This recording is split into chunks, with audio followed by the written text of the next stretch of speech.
વાસણા રાઠોડ ગામે જુગાર રમતા 7 ઈસમો પકડાયા। ₹24,560નો મુદ્દામાલ જપ્ત। દહેગામ તાલુકાના વાસણા રાઠોડ ગામે જુગાર રમતા 7 ઈસમોને દહેગામ પોલીસે ઝડપી પાડ્યા છે। ઓચિંતી કાર્યવાહી દરમિયાન ₹24,560નો મુદ્દામાલ જપ્ત કરવામાં આવ્યો છે। દહેગામ પોલીસને મળેલી ખાનગી બાતમીના આધારે એક મકાનની પાછળની ખુલ્લી જાહેર જગ્યામાં ચાલતા જુગાર ઉપર રેડ કરવામાં આવી હતી।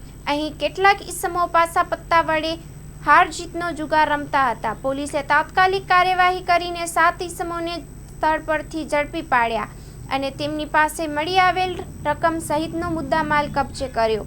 પોલીસે તમામ આરોપીઓ સામે જુગારધારાની સંબંધિત કલમો હેઠળ કાયદેસરની કાર્યવાહી શરૂ કરી છે। અધિકારીઓ મુજબ આવી ગેરકાયદેસર પ્રવૃત્તિઓ પર રોક લાવવા માટે ભવિષ્યમાં પણ સતત કાર્યવાહી હાથ ધરવામાં આવશે। Story report by Agarsinh Chauhan, Harsoli, Dehgam, જિલ્લો ગાંધીનગર।